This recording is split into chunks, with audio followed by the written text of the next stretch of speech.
these devotionals or the more general thing apart from Lent. Sure. What if I'm not a big fan of jazz? That's a good question. Jazz, I believe, must not only be heard, it has to also be seen, which is why we're using a lot of video clips of the musicians creating this. It's originally a form of entertainment, and entertainment doesn't happen in a box or simply on airwaves. It's something that you actually participate in. So, for instance, one of the spookiest jazz tunes here is a tune called Growl. Yeah. Growl, which is a bass solo with a little percussion. And our bass player, Tony Marino, just creates this from a sketch of notes I put on a piece of paper and turns it loose for a couple of minutes. And we use that as a way of thinking about human imagination. Yeah. The whole tune is based on a single note, A. Or as Tony, wonderful Italian cook, says, A. That's it. That's the only note. Yeah.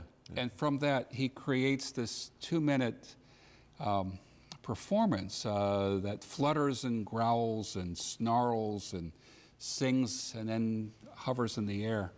And it's on the CD one way, but he must do it differently every time he performs it. He does it differently every time he does it. Yeah. And, you know, all of us have that capacity of imagination, of creating something out of virtually nothing.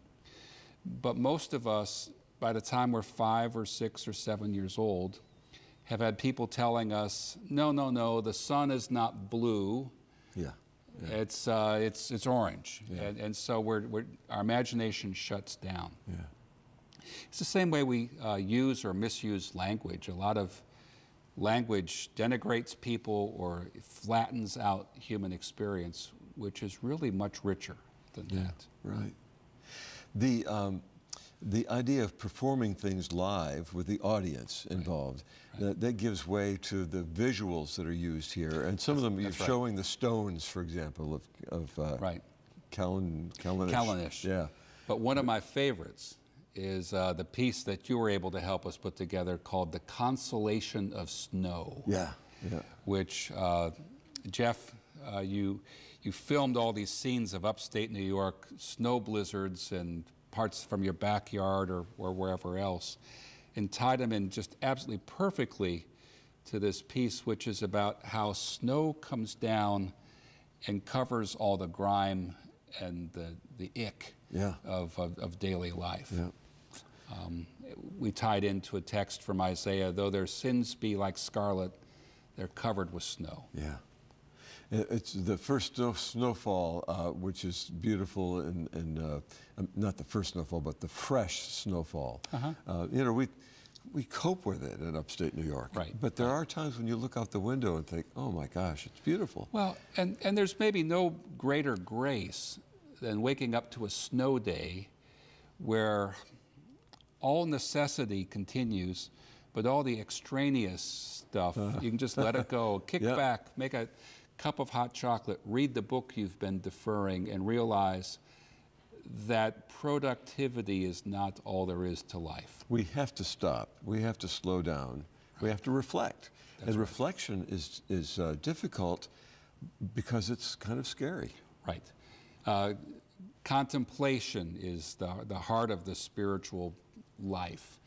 And contemplation is not just, you know, staring off into space. It's trying to pull the strands of that have been tugged apart by life into a single thread, a single rope, a way of perceiving and understanding where grace might be at work in our lives. Beautiful. Yeah. The idea of this jazz devotional for Lent each day, I want to again use the website www.presbybop, and it's Presby as in Presbyterian. And bop as in bebop.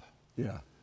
And so it's presbybop.com. That's right. And you'll find a link there to this online Lenten retreat. Yeah. Online jazz retreat. Yeah. And it's the first of what I hope will be a few more. We have material based on the Psalms.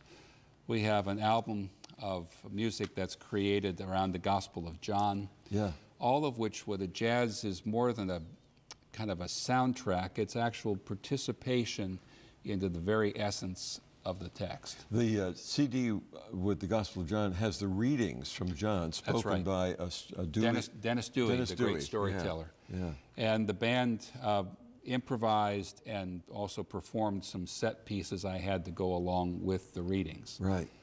We recorded it in a single afternoon, as we did with the Interior Window album. It just came together. The musicians understood what this was, and the others, like Dennis, he just loved it. Oh, I'll bet. He's wonderful. I'll bet, yeah. I went on a tour with the Presbyterian Quartet. Right. The Southern Tour, and it was a great thrill for me as a non-musician to announce when I got to the church, I'm with the band. That's right. And I'd go set up the camera, because some of the things that we recorded on that tour are now seen, and folks who have enjoyed the music can now watch the band even if you can't get to a live performance. That's right. Yep. That's right. And in jazz, there's often something that's set, a melody line, a chord, some chords, a form, but that begins the conversation. Yeah. As opposed to classical music, where you try to inhabit that music and bring your passion to the expertise and excellence. In jazz, that's again just the starting point. The fun is when the band gets to create things together.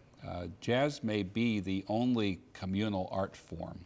And it's about the conversation that's created, not merely kind of the recordable single. Yeah, yeah. There's a conversation, there's a sense of community among the band members, but also the audience, which participates by, tapping your feet or dancing or snapping your fingers.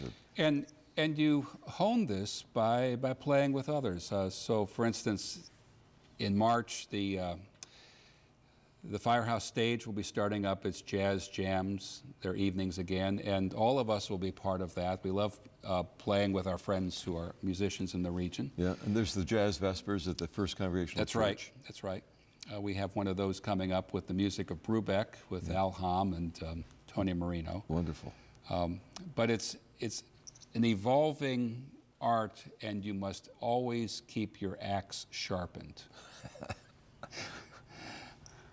The idea of watching the jazz live, I've realized that the jazz audiences are small, sometimes intimate spaces. That's right. And in talking with some of the jazz people for our articles in the Carousel, the local entertainment rag they call it, so many people talk about how jazz was entrenched in so many clubs every night in the Triple Cities area. You could go see jazz, but it's kind of slowing down a little bit.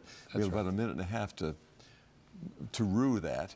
Yeah, I don't want to rue it. I want to encourage the next generation to come along and jump into the stream of this music. Yeah. It's not merely about playing music in order to get paid. It's about playing music to improve the quality of other people's days. Yeah, wonderful. And to touch the deep stream within all of us, and to give that some kind of expression. Great. Again, the website is www.presbybop.com.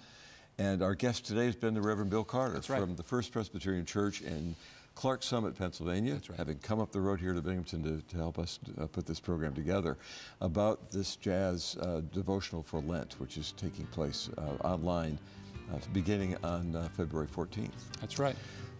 So, and I want to thank you for joining us for this conversation. It's always so much fun to have different guests from around our area to talk about some of the things of interest to folks in the community of faith.